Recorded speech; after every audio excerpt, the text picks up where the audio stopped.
Coming up, Space Coast tourism officials plan to lure visitors with sports and recreation projects aimed at locals, too.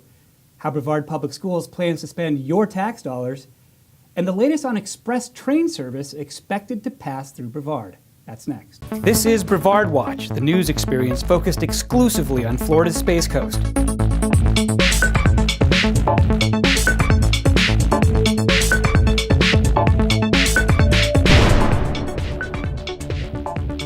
I'm Matt Reed. My thanks to Community Credit Union for sponsoring today's program. Our guest today on Brevard Watch, Misty Belford is chair of the Brevard County School Board. She represents District 1, which includes Titusville, Port St. John, and Mims. In her private life, she has worked as an adjunct professor at Rollins College and has run a swimming instruction company in North Brevard. And Kendall Moore is an attorney from Rockledge who also runs Space Coast Strategy, a government relations firm. His resume is long. It includes serving as chairman of Lead Brevard, the Brevard County Charter Review Commission, Wuesthoff Hospital Systems, and the Brevard County Tourist Development Council. Thank you for joining us in the studio today. Thank you. Misty, Kendall, we all know that one of the main reasons people run for office is to control how government spends the money. It's budget season. Misty, fill us in on 2 or 3 of the biggest budget priorities for Brevard Public Schools this year. Thanks, Matt. First, I think it's important to kind of talk a little bit about how we determine those priorities. So for us here in Brevard, we do things a little bit differently than a lot of districts. Our budget priorities originate from listening. So we start with the listening tour with the superintendent. We listen to community members. We listen to our teachers, our staff members, our students, our parents, and obviously our community members. We did that with the listening tour in a formal setting, if you will. We also spend lots of time out at various community events talking with folks to get their input. And we do school visits where we sit down in the teacher's lounge and listen to teachers and staff members tell us basically what are we doing well and what do we need to do better. So once we do all of that listening, then we start to look at, okay, what are we not doing well and how can we address that? That's where our budget priorities originate. It's an interesting process because, as you can imagine, there's usually not a ton of agreement. There are always people that want us to spend dollars in this place or in that place, and so we have to figure out how we can do that, try to meet everyone's needs, hit the things that are most important, and most importantly, have big impact for our dollars. My name is Anthony Colucci. I'm the Vice President of the Brevard Federation of Teachers. Recently, Dr. Blackburn was quoted as saying, "We want to give our teachers as much as possible. A lot of things are important, but I can't think of one initiative or one priority that will reach its desired result if our employees are not feeling the love from their school board and senior leadership. We want to give our teachers as much as possible." Dr. Blackburn and board, let me make it very clear, my friends and I are not feeling the love. It seems like the big thing is how much new money do you have each year and where should it go? Right. So this year, we actually did not get new money from the state when you look at the net allocations. We did get approximately $7 million in new allocation from the state, but at the same time, we got about $8 million in mandates. So we actually ended up about $190,000 down from what we had last year for expenditures from our state allocation by itself. Fortunately, Dr. Blackburn and the staff worked hard to scrub department budgets. They looked at the difference between salaries of people who are retiring and new people coming into the district. They looked at programs that we could cut at the district and also at positions that we could cut at the district. And we're able to come up with about $4.8 million in recurring dollars that we hadn't had previously. So that was kind of a saving grace for us this year. Among our budget priorities, obviously, as we've stated, teacher salaries have to be at the top. We realize that our teachers are not paid what they are worth, and we made that commitment to them that we would prioritize that. We also have prioritized in areas of social emotional support, increasing safety at schools, reopening South Lake Elementary in Titusville as a choice school, and basically looking at what we can do to make teachers' jobs easier. One of the things, I'd love both of your takes on this, that I have heard ever since I started working in Brevard County is that if we don't have enough money to do something, be it build a new school or pay teachers more or start a new program of some type, is you need to hit your legislators harder, shame them, into spending more on public schools. Is that the right way to go? I hear it a lot. Kendall, you're a political expert. Does it work? I'm not sure shaming is the word that I would use, but I think advocacy is a tough business, and when you have citizen-based groups, and I'm certainly, the school board enjoys one thing. You have this great asset, called the community's children, and so you're bargaining on behalf of something that's extremely important. So whether it's, children or animals or whatever, the beach, whatever your issue may be, hardcore advocacy of community people spending time and putting pressure on those legislators, educating them. You do a great job of that here with data-driven analysis that says, we want you to do this, here's why, here's how it makes a difference. So I wouldn't use the word shaming, but, hard-pressed advocacy. You always have a competing interest on the other side. And so that someone's pushing in the other direction that may not want to see that as a spending priority. And so pushing hard, data-driven, well thought out, well put together, I think that forces the legislator to listen. Sure, somebody doesn't want their sales taxes to increase. Somebody doesn't want their property taxes potentially to go up. That is a competing interest for a lot of people, and it's something that I think people in Tallahassee have to square. Speaking of squaring, Misty, you heard that what Kendall just said. How do you square that with the approach that the board and Dr. Blackburn have taken? Sure. So you may be familiar with the King Center event. Yes. It was well before my time. But I was there. You were there. Excellent. Were you there, Kendall? I was there. Okay. Yes, it is legend. So when I came on the board in Brevard County and started meeting with our legislators, one of the first things that I heard was King Center. And I can tell you that that was, in my opinion, shaming and pushing really hard. And I think that it was very detrimental to Brevard County. We are just now at the point where we're starting to build positive relationships with our legislators, and every single time we have had interaction with them, we still hear about the King Center. So I think it's a fine line that we have to walk between advocating strongly, as Mr. Moore indicated, and not crossing the line to the point that we turn them against us. I feel like right now we're in a pretty good place with our legislative delegation in Brevard County. We have rebuilt that relationship. They're listening to us. It takes time, and I'm not the most patient person in the world. I want things to happen right now. But at the same time, I do feel like we are moving in the right direction with them. And we have to stay strong, and we have to advocate strongly with our legislators. But I think we also have to do it in a professional, respectful, collaborative manner. For the viewers who weren't around in Brevard County back when the King Center happened, or some of our younger parents who were probably in middle school when it happened, that was when former Superintendent Dr. DePatry called a town hall meeting, had the entire delegation up on the stage at the King Center, then told everybody to come in and ask their questions, and it was a packed house to the ceiling. And it was, I wouldn't say it was a riot, but it was a very aggressive night, and it really put those legislators on the spot. Kendall, what do you recall, if anything, was the aftermath of that? I think that the issue that concerned the legislators that night was the element of surprise. I mean, they are tough issues. People had super strong feelings about it, but I think that they were brought there under a different guise. And when the nature of the event turned into what seemed to be an attack mode, I think that they did, get a bit upset and may have lost some, faith in the institution of the ability to work together. I will tell you this, and I've said it to Chairman Belford, I've said it to other members, to Dr. Blackburn before. The one thing that I think the school board has as its benefit is its continued performance. Okay, it's one thing when you're advocating for something and maybe you're not delivering at that top level, but as long as Brevard maintains itself as a top district, you create a scenario where people should be listening because you've come up with the way to do it well, and you've then continued to seek to do it better. And I think those are key advocacy points, and continuing to make those will work out well for you with that legislative group. Misty, one of the biggest budget developments proposed for North Brevard, your area, is the reopening of South Lake Elementary School. Mm-hmm. Why is that important? I think it's important on a couple of fronts. One, we have some overcrowding issues in the elementary schools in the north area which have to be addressed. Two, we are lacking in the north end of the county in choice programs. And that has been an issue that I have heard from my community since I started advocating for education long before I was even on the board, is that we don't have choice for the students in the north end of the county, and we have to do something about that. So it meets two needs. One, it provides that choice option for the north end of the county.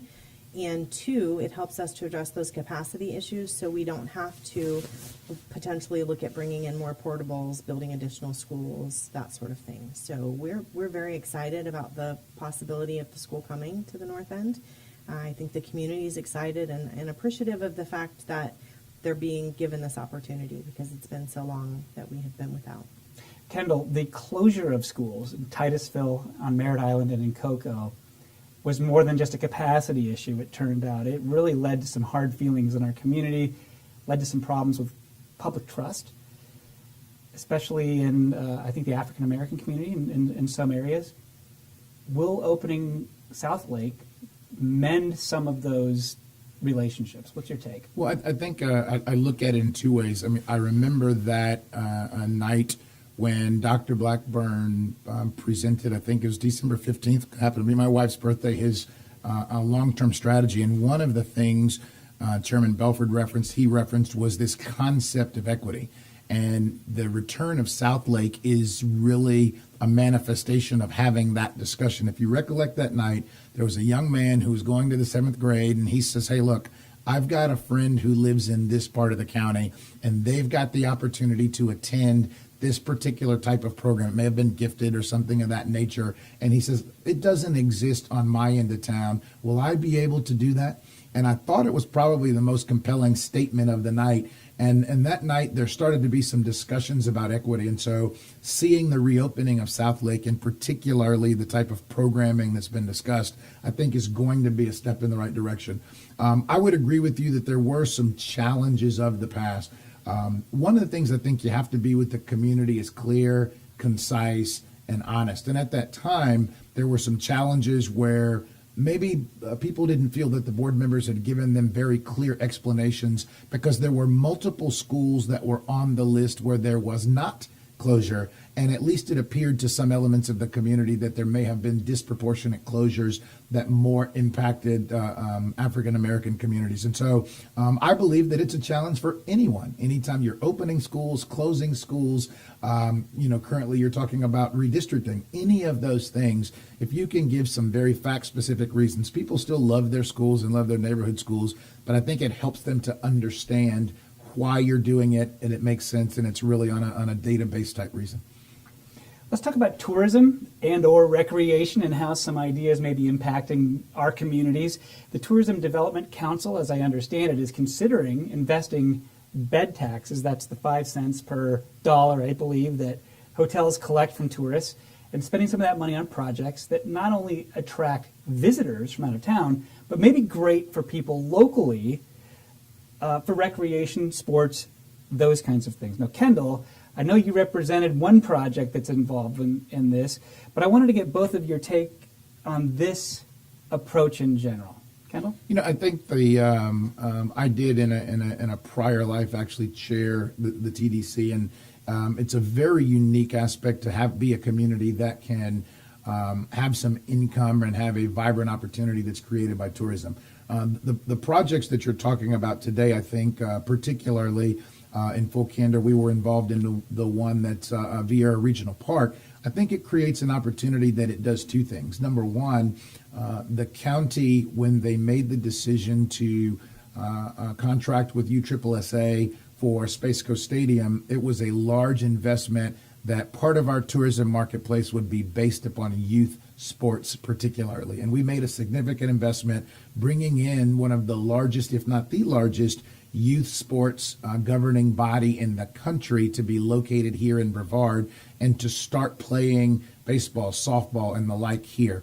The particular Vieira Regional project expands that to field sports, to football, to lacrosse, to soccer. And it not only is bringing in tournaments, revenue, bed tax, but it's also a facility that will be able to be used by the local children who are currently using the facility today. So it's a duality of a purpose, benefits the locals as well as creates a tourism opportunity. And so I think the TDC had some real foresight and vision, and hopefully as it comes before the county commission that they will see it the same way.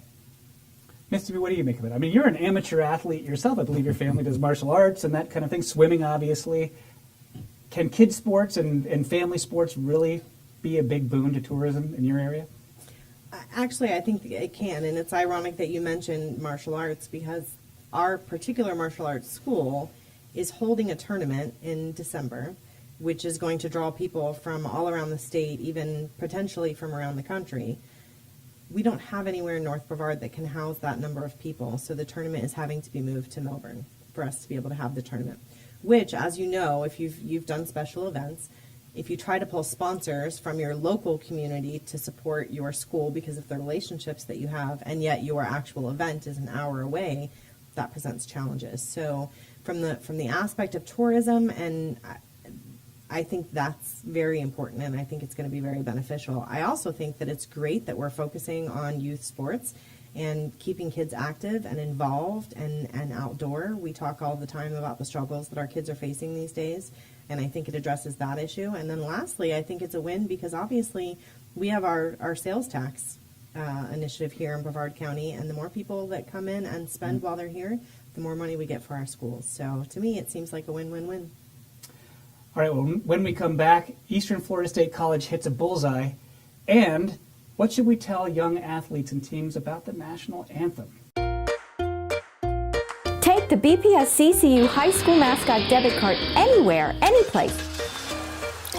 Show your school spirit every time you use your card.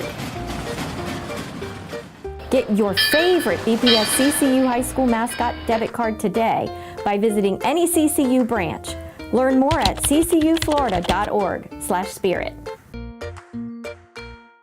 This is Brevard Watch. I'm Matt Reed. Welcome back. My guests today are School Board Chairwoman Misty Belford and Rockledge Attorney Kendall Moore. Thanks for joining us in the studio today.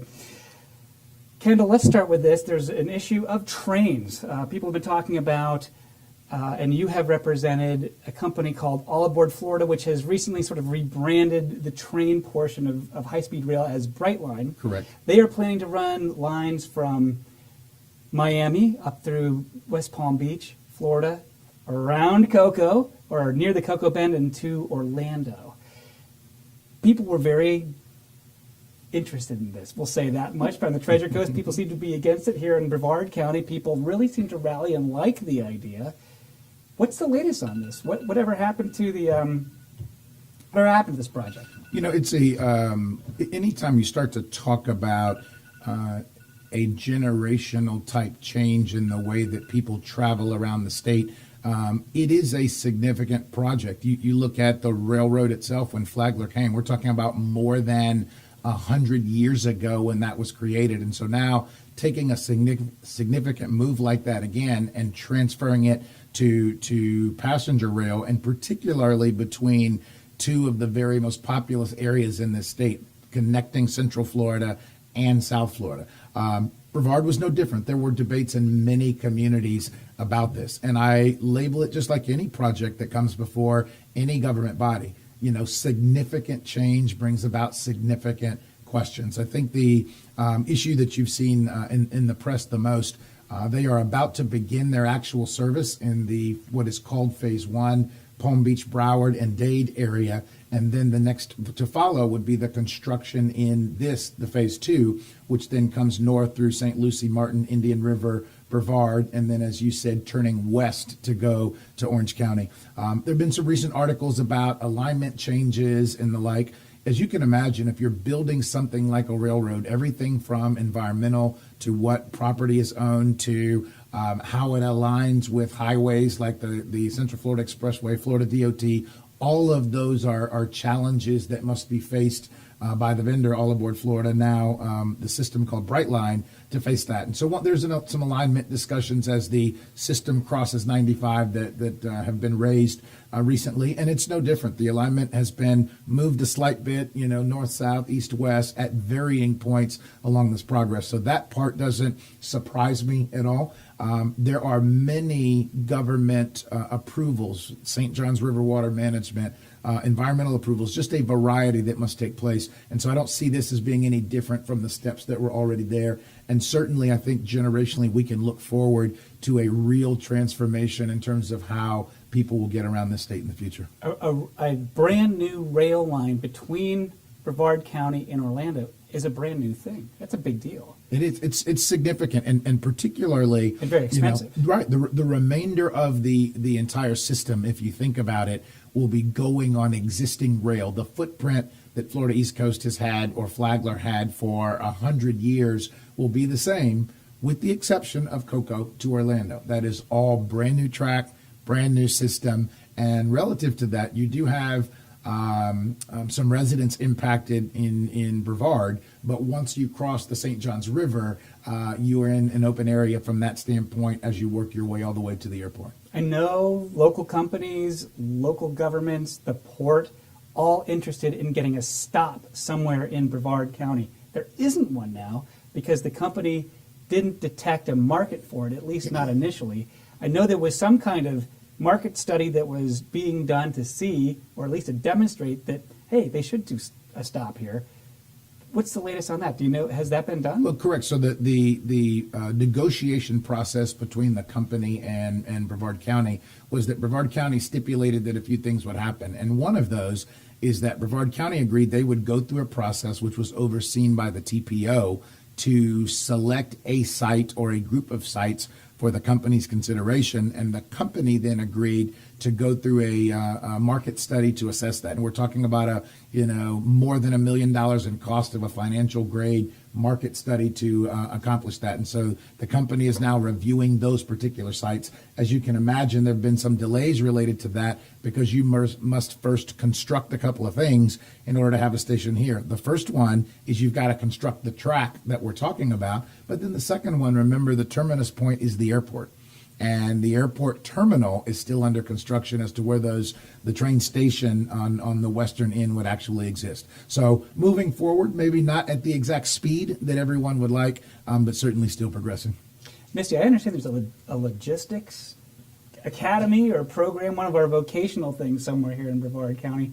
If something like trains makes more cargo, more passengers, a big economic reality in Brevard County, is Brevard Public Schools eager to open up vocational type programs that prepare students for working in those types of fields?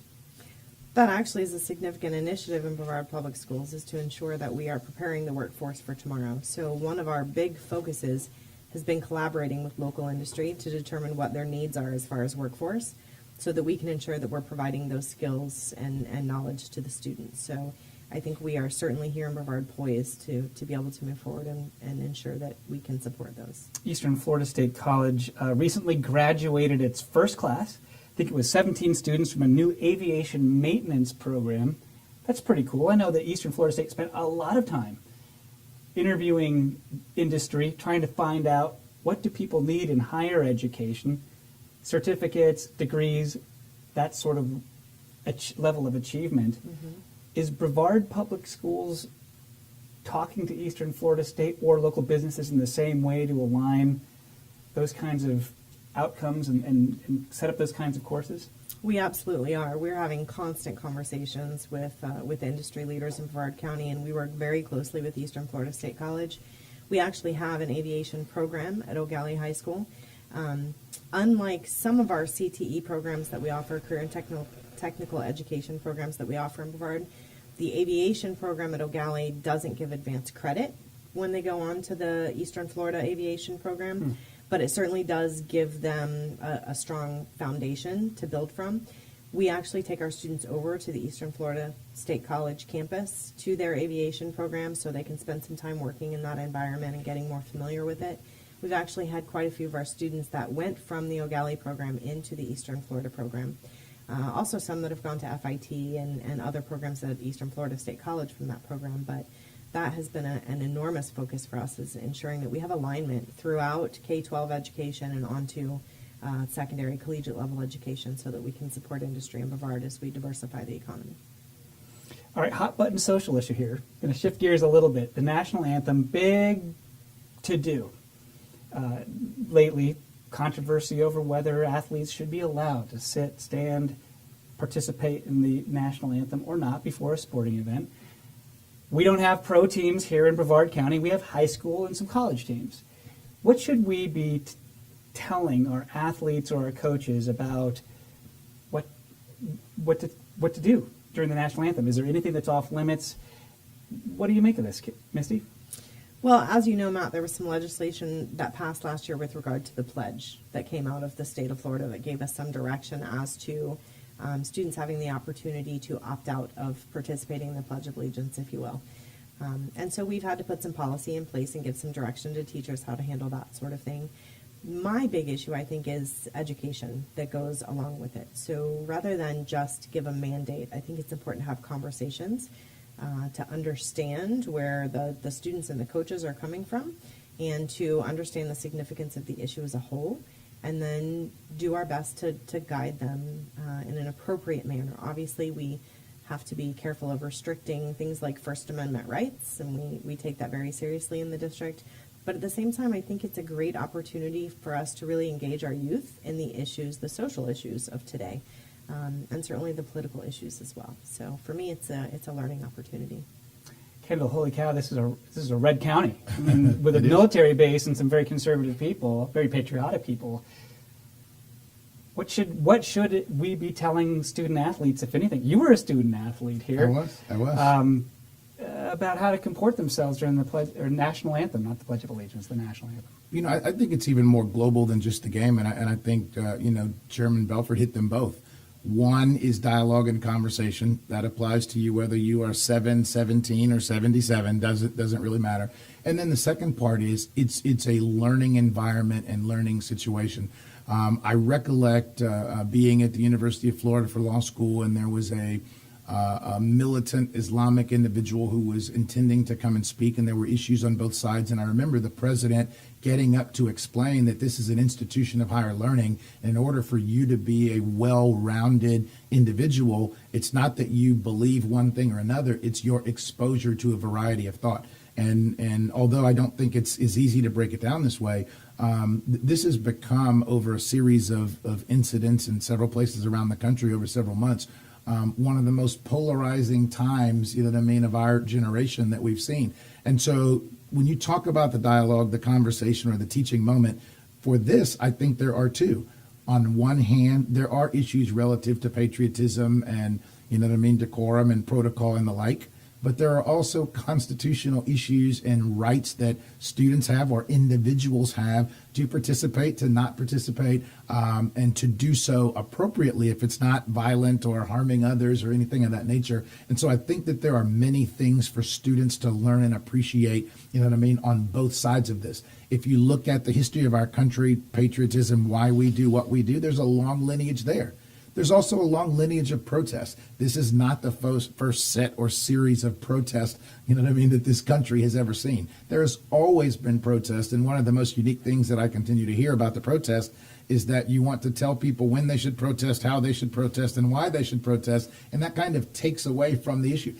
The fact that we are still talking about it means the fact that the people who were protesting may have been successful at what they were attempting to do to bring about, the dialogue and the focus, on the issue. So I think it's important for the students to understand the totality of the aspects. But is, and I think Chairman Belford said it, legislation, the board, the superintendent, you are in an environment where health, safety, and welfare of children is obviously foremost and most important. And so you may handle it in somewhat of a different way than maybe might be the case, just out on the street as you do that. But informing the students, opening the dialogue, and allowing a real conversation about all sides of the issue, I think is important. I know the principal here, I'm not going to name him right off the bat because he doesn't know I was going to talk about this, but I know that he caught wind that there were going to be a couple of football players that were going to take a knee during the national anthem, and he talked to them beforehand and said, what do you hope to say with this? And after you take a knee, how are you planning to act? Now, given that you are in this community, context is everything, could you just act first and not do the knee? And those same students eventually came around and thought, you know, I think I am going to make another way to express myself that means just as much to me, but it wasn't that symbolic or polarizing at that particular moment at a high school football game. Seem like the right way to go? I think that's a great way to handle it. I'll tell them. Please do. Okay. New discipline plan at Brevard Public Schools. This was something that I know wasn't really on anybody's radar until the superintendent, Desmond Blackburn, started doing a listening and learning tour, came back, did a little research, and decided we need to change how we discipline kids in our schools to become more fair and uniform and consistent. Misty, explain this. So what we found, Matt, when we went on the listening tour was that we have disparity, if you will, in the way that issues are handled within our schools. So a child may commit an act at one school and receive one punishment or corrective strategy. A child in another school creates the same act and receives completely different corrective strategy.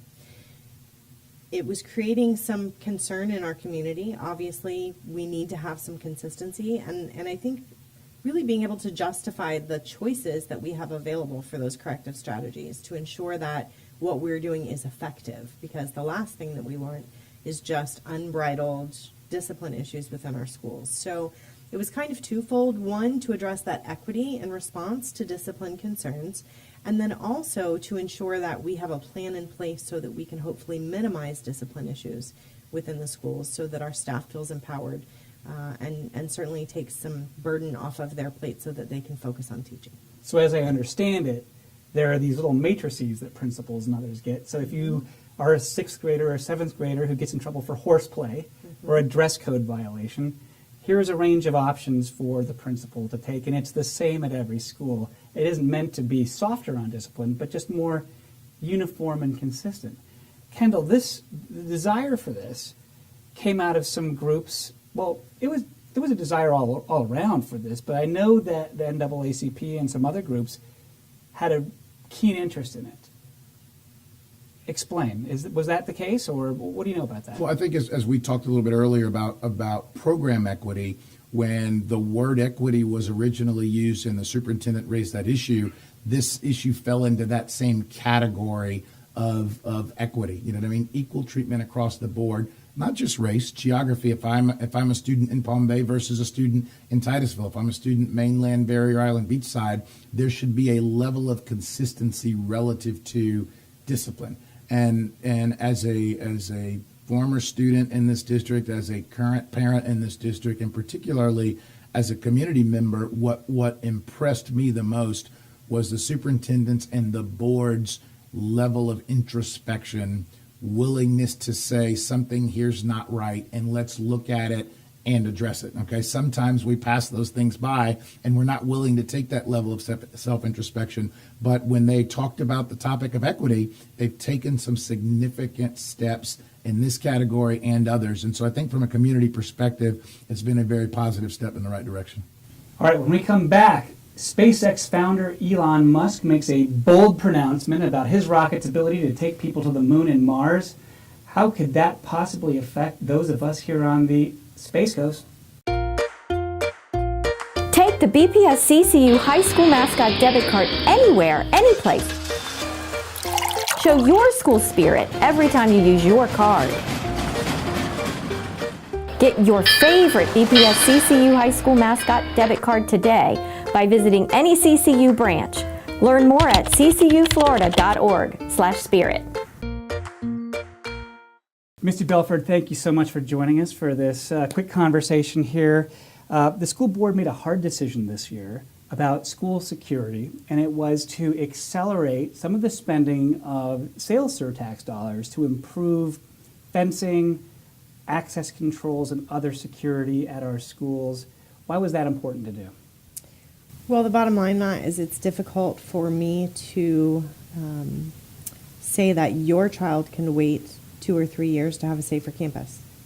Because if something happens 6 months from now at a school and we have other schools that are more safe, it's going to be a nightmare for everyone involved. Not only obviously the political aspect of it, but the emotional aspect of it, to know that we could have potentially had a safer campus at that school. You know, there's been a lot of discussion about the security plans at the schools and putting in the fencing.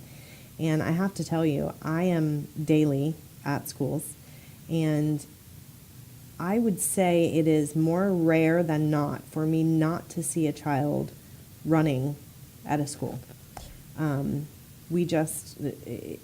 More and more we have behavioral issues at the schools where children are potentially at risk if we can't ensure that they're contained. And I think that aspect of the security fencing has been overlooked. We focus heavily on keeping people out in single point of entry, which is really important, and I support wholeheartedly. But I think we also have to consider the aspect of ensuring that our students are safe within the envelope of the school, and that they're not getting out into traffic or getting injured, and that we know who's on our campus. So from my perspective as a parent and as a school board member, the sooner that we can get those safety mechanisms in place, the better off we are. People typically picture the mass shooter, but there are so many other security situations, the domestic violence situation involving a teacher and a spouse or something that gets out of control and finds its way to campus. As you said, the students who, what's the word I'm looking for, elope from campuses, or, you know, some of our schools have had, you know, junkies that show up in the bathrooms who decide to take a nap in there, and that's a security problem as well, and people don't want to have that with their kids either. I want to bounce something off of you. It's been a long, long time since I've heard anybody at Brevard Public Schools use this slogan, "First in Florida." I think it was something that Dr. DePatry, a former superintendent, was big on, this striving to be the best school district in Florida. Is that still a thing? I think certainly there is a spirit of us wanting to be the best that we can possibly be. You know, it's interesting when we say we're number one or we're number three or we're number 8. I think we have to be careful to look at the measures, because while I think the first in Florida mantra was more focused on our test scores and ranking high on student academic achievement, I think there's a lot more to being the best district in Florida. Certainly we want our students to do well academically. We want them to have lots of opportunities once they finish their K-12 education, whether it be to go on to a great stable job or to go on to college. But I think we also want to ensure that we have teachers that love their job and love coming to work every day, that we have parents who are engaged in our schools and supporting, that we have a community that is proud of their schools, that, you know, schools are a big part of the economic driver for the community. And so we have people who want to come to Brevard because of the schools. So yes, do we want to be first in Florida? Absolutely. But I think the question is, what is the measure? And how do we really know when we are first in Florida? I think first and foremost, we have to look at, although it's kind of cliched, but continuous improvement. We have to look at measuring where we are today, what we're doing well, what we can do better, and how we get to that better place so that we're hitting all of those measures and not just an academic measure. One of the budget priorities for Brevard Public Schools this year appears to be reopening South Lake Elementary School in Titusville, which it just closed, I believe, 5 years ago. Correct. Because it was under capacity. Why is that a good idea today? Well, if I could correct you, it wasn't actually under capacity when South Lake was closed. It actually was at capacity. Oh. But South Lake was closed because there was capacity available in other schools. Oh, and so they could move those students, and I see. Okay. Correct, because it was one of the smaller schools, and so they moved those students around. But what we have seen since then is significant growth in the area, in the number of students. We have Oak Park Elementary, which is well over 100% capacity. We continue to bring in portables to address that.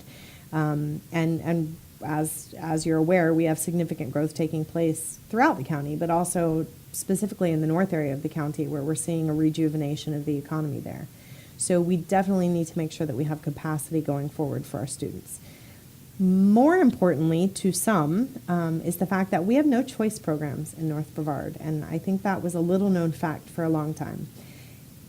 My son actually is in the Gifted and Accelerated program at one of our schools, and I have to drive him 40 minutes to get him to the closest Gifted and Accelerated program that's available. So the north end of the county just has not had options when it comes to choice programs. And it's really important, I think, especially as we rebuild that relationship, with the community in the north end of the county, that we provide those opportunities for students. But I think it's also really important that we provide the students the opportunity to attend those programs and have those experiences and find something that really speaks to them and helps them to love learning. I think that South Lake is being proposed as a science, technology, engineering, and math Yes. specialization kind of a place for people. It has to be very popular on the Space Coast, I'm sure. Absolutely. Those school closures kind of triggered a low point for Brevard Public Schools relationships with Brevard County, with cities that saw those schools as centers of their community. The people who didn't want the schools closed certainly let their city council people have it. How would you rate Brevard Public Schools' relationships today with some of those same government agencies that actually wound up suing, I think, the school district at one point? It all got settled, but not a good sign at that time. Right. Honestly, Matt, it's night and day between the relationships at that point in time and the relationships now. Part of that probably is tied to the fact that there's different leadership in the district. So I think one of the first things that Dr. Blackburn did when he came on board was reach out and try to rebuild those relationships. We've had significant shift in the makeup of our board since then, and a lot of the new board members come on with good relationships with their local municipalities, which helps. But I think most importantly, we've really put a lot of effort into having that dialogue about the importance of municipalities and schools working together and how interlocked we both are in each other's destiny, if you will. You can't separate schools from community, and you can't separate community from schools. And so I think a lot of effort has been put into rebuilding those relationships, and I would say at this point we're in a pretty good place. There's always going to be areas where you disagree. Nobody's ever going to be 100% in agreement with everything. But I think that we are at a point now where both our municipalities as well as the district are willing to listen and have dialogue and work collaboratively to come up with a solution that meets everyone's needs. So that's a good place to be. Misty Belford, thank you so much for joining us in the studio. My pleasure. Thank you. This is Brevard Watch. I'm Matt Reed. My guests today are School Board Chairwoman Misty Belford and Rockledge Attorney and Head of Space Coast Strategy, Kendall Moore. You too, I'm going to ask you what I told you we were going to ask today, and that is to break news on the news show. Misty, what's new in your world? Several things. We continue to work on the strategic plan for the district and kind of refocus and adjust from last year to make sure that we are laser focused on the things that our community has told us are most important to them. I also have recently joined the Leadership Florida Education Class 3, so working with leaders in education throughout the state of Florida from various levels and organizations to really talk about how we can improve education in the state as a whole, working collaboratively and looking at some strong models from other places. We continue to work on shoring up things like our discipline plan and bringing in some additional programs this year to address some of the social emotional needs of our students. I was very happy to see that in our budget priorities this year we were able to set aside some funding for suicide prevention programs because that has been a significant challenge in our community. And so we're doing some outreach through the schools to help students understand and cope and identify and know what to do when they're faced with challenges, whether it be their own challenges or challenges that their friends are facing. So we have lots of great things going on in the district. I'm thrilled about the direction that we're going, and I think we're doing great things for the community. Suicide prevention, a very big deal. I know that in my town, Satellite Beach, that we had a couple of very sad cases, as well as Titusville, that students and staff really had a hard time coping with, but seem to have come through it so far okay. Kendall Moore, break news. I think the hot new ones that we see on the horizon, just within the last week, we've got some new clients that have come through in the transportation, in the tourism, and in the economic development space, and I'm seeing a level of excitement and energy that we probably haven't seen since the old days of the boom, really progressing to some new industries that we haven't seen, some redevelopment of some historic properties out there that you will see coming out here within the next week or two, some announcements of some exciting new, not just industries, but some exciting new entertainment venues that I think fit well within the family type environment that we have, but offer some new and exciting things for adults and young people. And so one of the things that's been so surprising to us is that people are starting to seem very confident again. And that's it. When you see a project or two here or there, that's one level. But level two is when people are saying, I have this asset, what new can I do? And primarily these particular three new projects are going to be coming from out of town, starting something new in both tourism and transportation. So look for those at one of our largest cities and the Brevard County Commission here within the next few weeks. All right. Well, that kind of leads to one of the topics that I promoted before, and that is space, exciting again. No one more exciting, it seems, than Elon Musk and SpaceX, which has a pretty good launch operation here. They've leased the old shuttle pad and launch operation area there. He predicted that his BFR, big something rocket, is going to be able to help people from the United States set up stations on the moon and Mars. You don't have to be experts in that, but Kendall talked about the excitement and sort of the business outlook that has happened here in Brevard County. Titusville, new software company, new space companies going in there.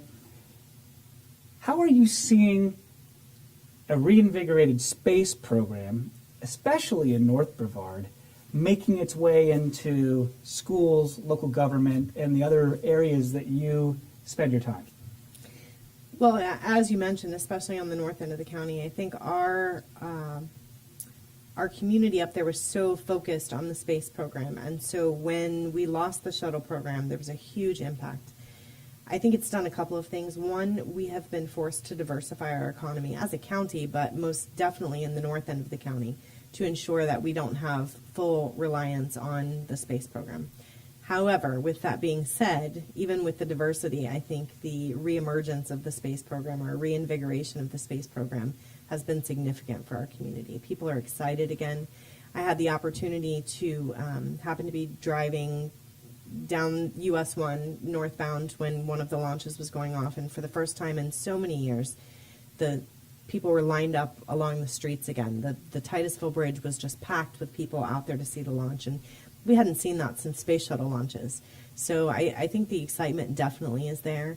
I also spend a lot of time, every morning I walk our Titusville Bridge early in the morning before the sun comes up, and the traffic that's going out to the Space Center again is just so exciting. For so long it was just desert out there in the morning, it seemed, but now it's a steady flow of traffic heading out there. So certainly encouraging for us to be able to see that growth again, and I think a lot of optimism about what's coming for Brevard. Kendall, I think I remember in Cocoa seeing a headline about Cocoa changing his zoning laws to allow engine testing, rocket engine testing in Cocoa. Yeah, again, you talked about an excitement. You talked about the change in business culture here. You also have quite a bit of experience in local government and hospitals, institutions. How are you seeing those business changes affect our institutions? You know, Chairman Belford talked about the North Brevard impact of space, and we got a chance to see during that space shuttle lull the port move forward in a very large and progressive way. Great economic development, an economic driver for the community. We saw it happen on the south end of the county, in and around the Palm Bay, Melbourne airport area. We saw the companies coming in, on the aeronautics side and everything associated with that industry. Now we're making our way back to space. That window since the shuttle has been a challenging time, not just for North Brevard, but for Brevard in general. Kind of, our psyche was a bit, touched by that issue. But I remembered my father was a 50-year employee at KSC, but I remember a friend of his saying that the shuttle was 70s technology deployed in the 80s that lasted through the 90s and part of the 2000s. And if you're going to do something new, you don't flip the switch and that happens overnight. So this kind of endurance period that we've gone through, not only changing the way the contracts are done, private space commercialization, but also the different types of technologies.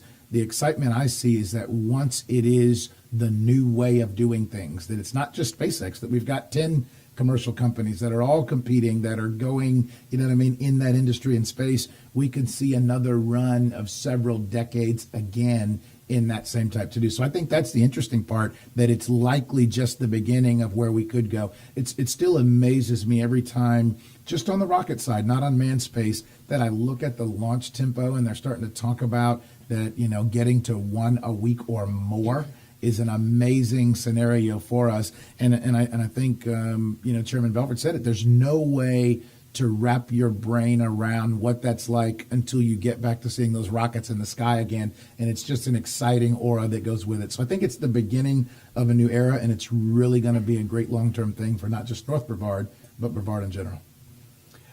People were so down in the mouth. It hit hard when the space shuttle closed.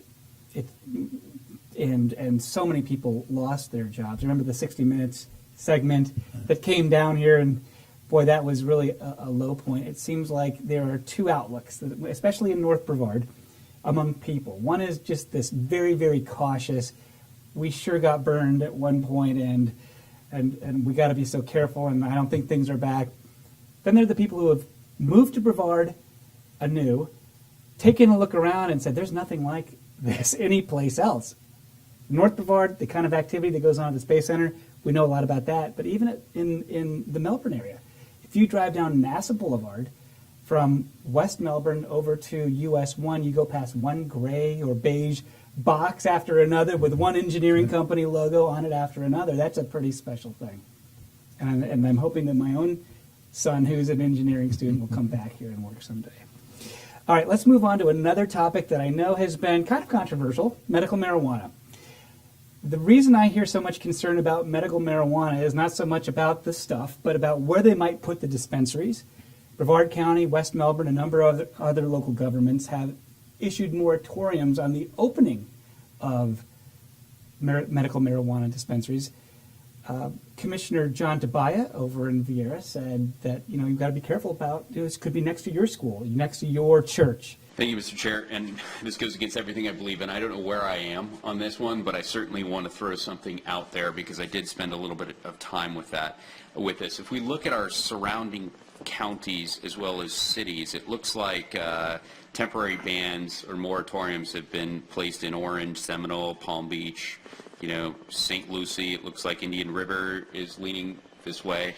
Here's the outcome that I see to this, and I don't want this to jaundice anyone's opinion, but if the surrounding counties and municipalities start limiting MMTCs, then my guess would be the market would then drive that into Brevard County. And our last ordinance that we were looking at potentially, and I think we were arguing over the ratio 1 to 40,000 or 1 to 60,000. There is no ratio here.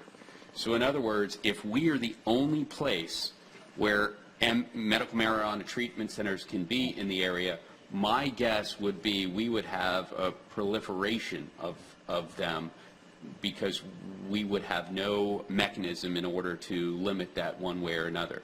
So I think that probably, would lead me to place a moratorium on that. While I certainly could live with a responsible number of these, I just believe that if we were to allow or regulate them in the same way that we regulate pharmacies, and then there were no availability in surrounding counties, I just think that Brevard County would have a ton.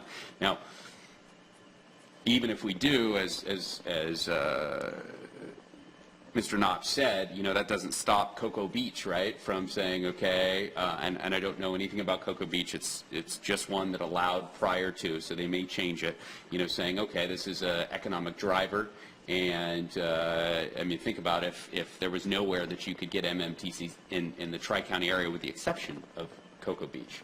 So I just want to be very careful. If we do move forward, understand that there could be an absolute ton in Brevard County in very short order if this ban is in, these are populous counties, Orange, Palm Beach, Osceola. It's just something to be aware of as we move forward. Which raised the question, is there a problem with medical marijuana dispensaries being near schools? Does Brevard Public Schools have a position on these or any particular concerns? Misty?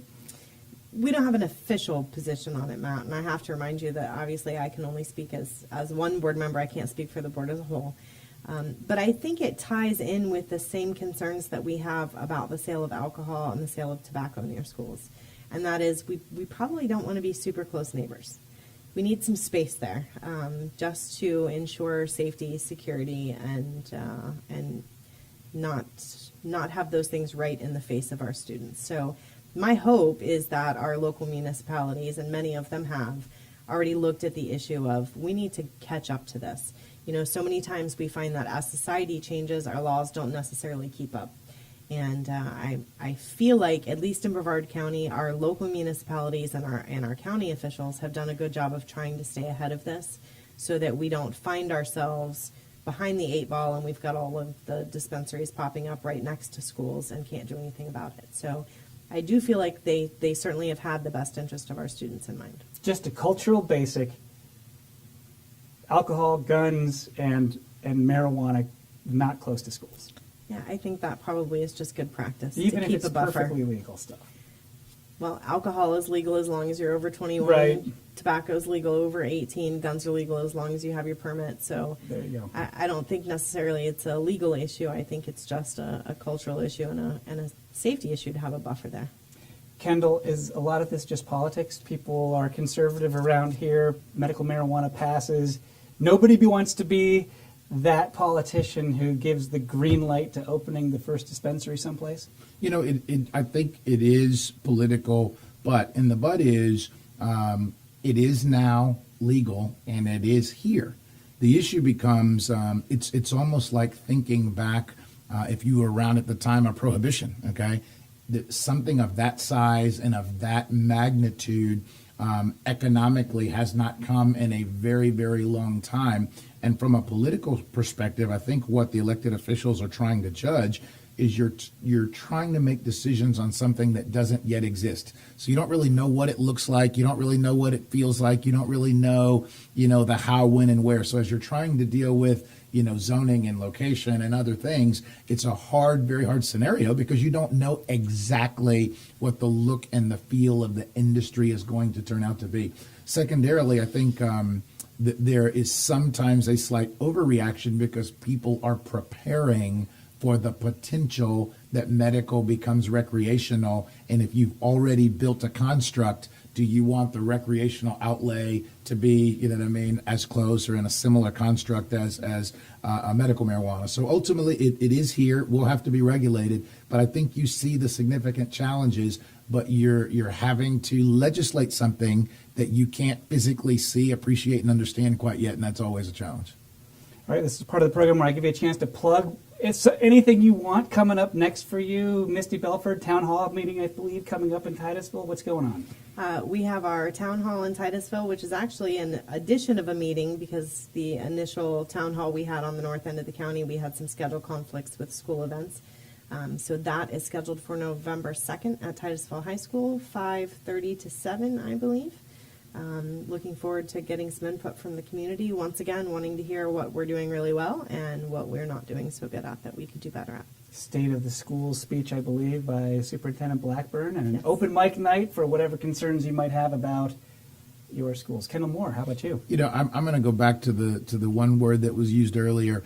Our society is facing some critical issues at this time, and whether we find out that Russian hacking existed or didn't in terms of campaigns, the one thing that struck me about that is that some of the ads that they placed chose to address race. And you would think that they would be targeting a place where they found us to be weak, that they thought we might be susceptible. And that's an interesting outside view that I read yesterday in an article. And so thinking about that, it goes back to what we were talking about earlier. We have serious and significant issues, and I think conversation and dialogue should be king and queen in this process. And if everybody who hears this or sees this show really care what side of the issue you're on, everybody's got an opinion. But if you'll just take the time, whoever you are, wherever you are, and dialogue with someone who sees it differently in a realistic and understanding way, I think it's going to be better for everybody. Somebody with a different opinion may not be a faceless enemy, but they may just be your neighbor. Absolutely. And someone to respect. Absolutely. And again, you don't have to change your mind, but understanding and appreciating how and why someone sees it differently will make you a better person. Well, that's our program. My thanks to Community Credit Union for its commitment to helping viewers learn more about government, education, business, and the law, and how they all impact our lives on the Space Coast. Thanks also to our guest today, School Board Chair Misty Belford, and Attorney Kendall Moore, Head of Space Coast Strategy. I'm Matt Reed. See you next time right here on BPS TV.